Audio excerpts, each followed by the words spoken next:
long you think one liter you can buy? So ayan mga session, tapos na kami dun sa famous na sikat na tumbang coconut. Wow, ang ganda doon. So ayan mga session, maraming tindahan ng mga souvenirs dito. So kung sino bumili ng souvenirs, marami sa dito. So ayan mga session, ang Puka Beach. So welcome to Puka Beach.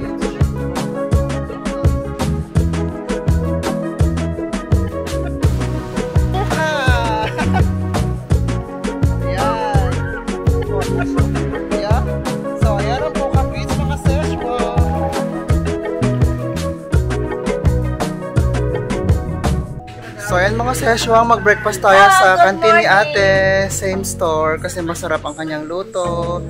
Say hi ate to the vlog. Ayayin mo yung mga customer na kumain sa Boracay. Hello!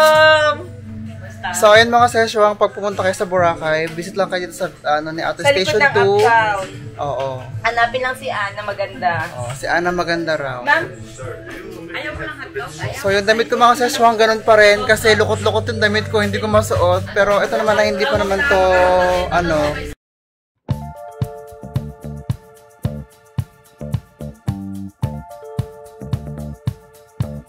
So ayun mga seswang, tapos tayo mag-breakfast at mag-base tayo konti kasi meron tayong excursion ngayong araw na to. Meron tayong land tour. So let's visit 4 beaches. So isa na yun yung Bulabog Beach at saka yung Puka Beach at saka yung Keyhole. Pero yung isa hindi ko alam kung ano yun. So later mga session, ipakita ko sa inyo kung ano yung ating excursion kasi sasakay kami ng e-trike. So ang bayad nun ay 500 bawat isang tao. So 4 kami, so 2,000 yun mga session. So piling ko mura na siya kumpara sa iba kasi kahapon nagtanong ako, nasa 3,000 o 2,500 yung iba. So nakuha namin mga sesyon is magandang presyo ngayong araw na to. So sige natin mga sesyon sa aming excursion. So ayan mga sesyon. So ayan mga sesyon, ito na yung binook nating excursion land tour sa na may e-trike. So sa amin lang to. So exclusive sa atin. Ayan. So meron tayong 4 destinations mga session ng mga iba pang mga beach sa Boracay. So kita-kits tayo later kung ano ang ating mararanasan dito sa land tour na to with our e-trike. Why do you think they use e-trike? I don't know. I want to know. For more clients to come here. No, but my Because it's point big. is, the e-trike is.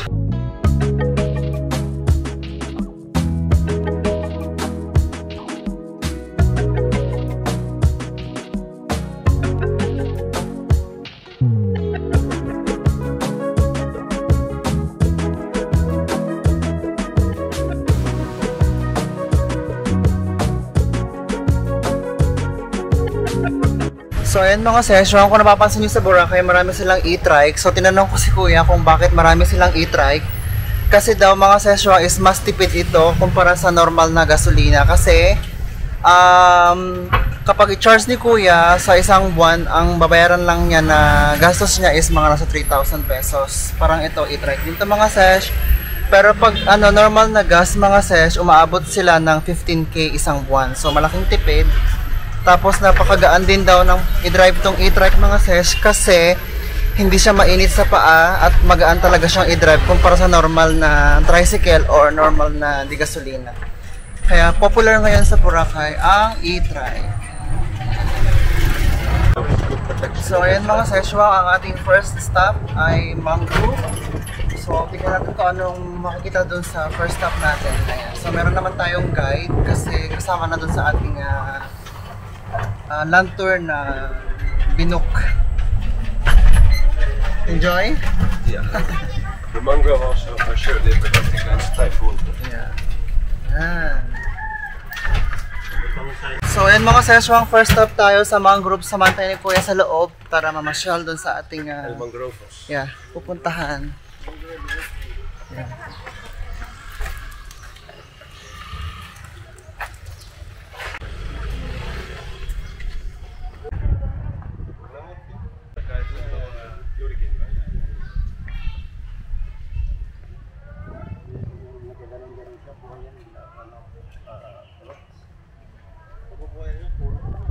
So ito yung mangrove mga session dito sa Boracay. So malaking tulong itong mangrove sa Boracay to protect this against natural disasters, ganyan.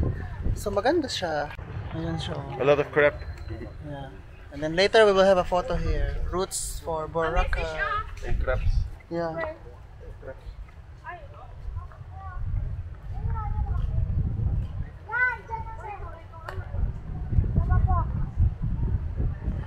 Ayan. Tingin doon. Ayo. Tapos tingin dito.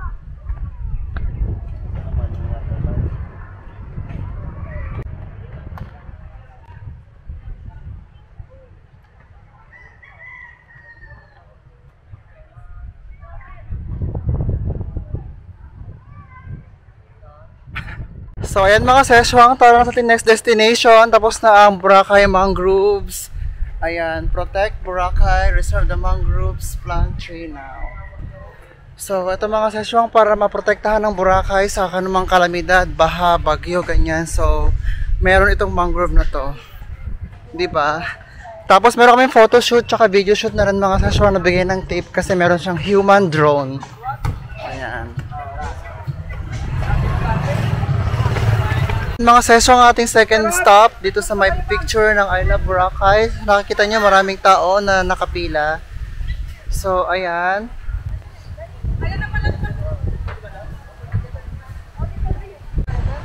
So ito ang ating puntahan mga session, yung sinasabi nilang viral na coconut tree na nakahiga. Ayun. So pwede kang magpicture doon. Siguro ito na yung Station 1 siguro to or 3, hindi ko alam. Hindi ko natanong si Kuya. Pero mamaya mga saswang, itanong ko kay Kuya kung anong eksena na dito. So, let's punta natin yung coconut tree dyan, di ba? Maga Seswam. So, ito mga sa part na to, napakadami ng seaweed. Pero doon sa Station 2, wala pa siyang seaweed, as in clear water siya. So, ipakita ko mga sesh, ayan yung seaweed, ganyan siya. Tapos, dito mga ses, tingnan nyo yung ano, tingnan nyo to.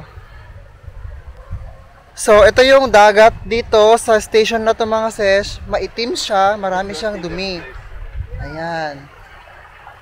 So ayan mga seswang, tara doon sa may, nakikita nyo sa camera yung nakahigang coconut tree. Ito yung medyo viral, sabi nila na picturean ng mga tao na kung nasa Boracay ka, make sure na pupuntahan mo to. Ayan. So ayan ang mga sesh, yung sikat na coconut tree na picturean ng mga turista. Ayan, yung nakahigang coconut tree, diba? So maraming mga turista na nakapila for photo. So ayan mga sesh, tapos na kami dun sa famous na sa sikat na tumbang coconut na trending sa pag-selfie. So tara na sa ating next destination para makarami pa tayo.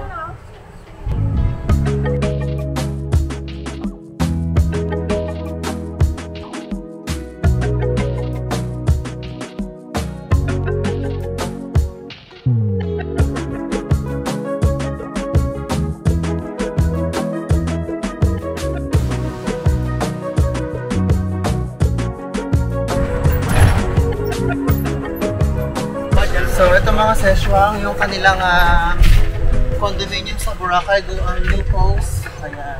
It's €100,000.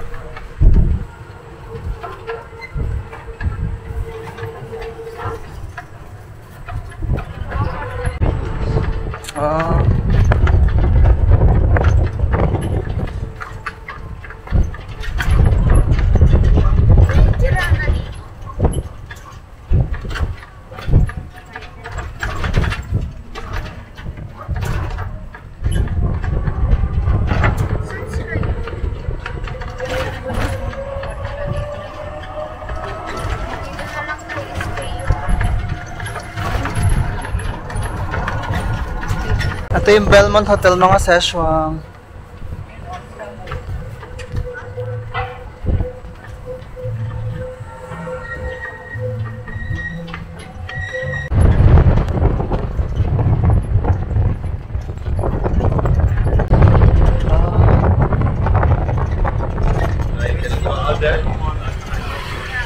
Wow, ang ganda doon.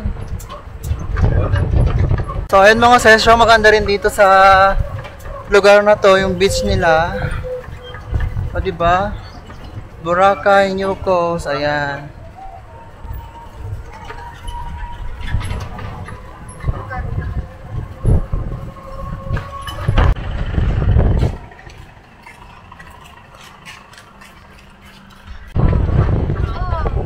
So, ayan mga session, magandang view dito. Kita nyo itong mga bato. The crowd there. Yeah. The stones there. Ayan. Oo, dito sila. Ha? Hala. You don't like now, huh? So, ayan mga session, dito na kami sa next destination, yung Boracay Kehoe. Madaming tao dito ngayon. So, ayan mga sesh. Ito pala yun. Ganyan. You don't even get there. Sorry. Yeah, there. So, ayan mga session, tapos na kami magpicture. Ang daming tao. So, quick photo lang yung ginawa namin kasi sobrang daming tao. Hindi siya worth it antayin kasi nagmamadali tayo. So, ayan mga session, kita-kita sa ating next destination. So, ayan mga session, nasa ating next stop na tayo sa Puka Beach. So, meron tayong time dito para makapag-swimming. Subukan natin ang Puka Beach mga session, and then after that, uwi tayo.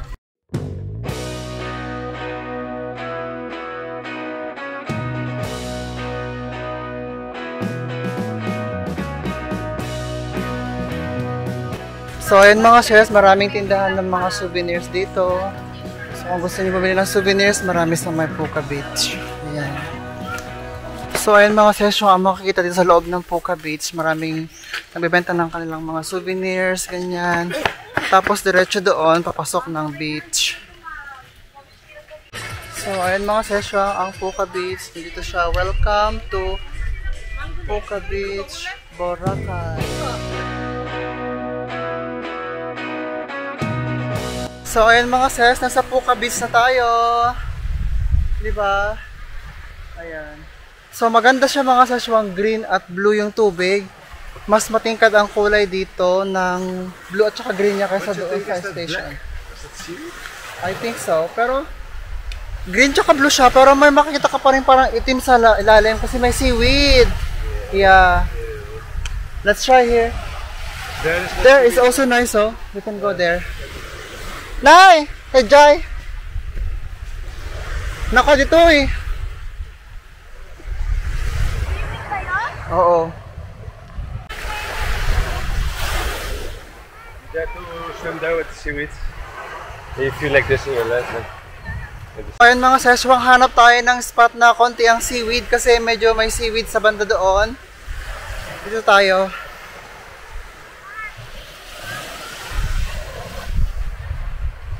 Here, be? Ayan mga ses, itry natin sa may Puka Beach kung ano ang chismis ng kanilang beach dito. Ay, oo nga, may seaweed. Tapos may rock siya, be. Ay! Okay. Be, we're gonna go. Yeah. Maganda. Ay, malamig siya. Bongga siya. Kaso mabato. Mas maganda pa rin sa station 2. Ayan. Oh, langoy ka na, be. Ay! Oh, jammer. Ik heb nou not underbroek. Ik heb geen extra underbroek. Also me now, we just changed when we come home. Yeah, it's fine. How much the time was now? 12 o'clock. I'm afraid for stonefish. Ayan mga seso, ang langoy na. Watch out with the stain, ya. Oh, be. Okay. I go 1, 2, 3. Puka! Ayan. Oh, it's more salty here. Yeah? Yeah. So, ayan ang Puka Beach, mga seswang. Good plus. Yeah. So, yes mga seswang, itry natin na No, it's Puka okay, Beach. yeah. Sorry, it's recording now.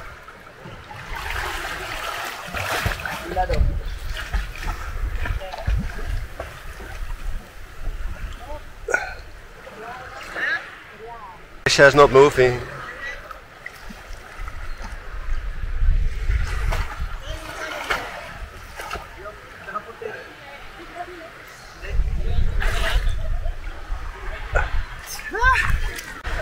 So, ayan mga session, mas maalat ang tubig sa Pukabis kasi sa Station 2. So, let's enjoy a few minutes here and then we go to Station 2, go back. Kasi yung tour namin is 3 hours lang mga ses. Pag sumobra ka, mababayad ka ng extra. Yeah. At alam niyo ba, bumili kami ng bananak yung mga ses, tsaka turon. So, isang pirasong turon, 40 pesos. My God! Tsaka yung lumpiang gulay na napakaliit, it's 20. It's in euro, but if it is in our place, it's just 10 pesos mga session. Pero, okay na rin, at least naka-support tayo sa ating local sellers, mga sesh. Pero gawin pa man, mahal pa rin talaga siya. Okay, so gora ako sa Pampang mga sesh at ibalik ko tong camera sa malayo kami saglit. A few moments later. So, yan mga sesh, sa bahay na kami ni Yos. We're going to eat a lunch first and then mamaya mag-swimming ulit kami mga seshwang. Tapos, matulog ng maaga kasi bukas, maagang flight namin pabalik ng province. So yes mga session, thank you for joining us for today's vlog and I hope to see you again next time mga session. Bye! Tomorrow we go to Ano.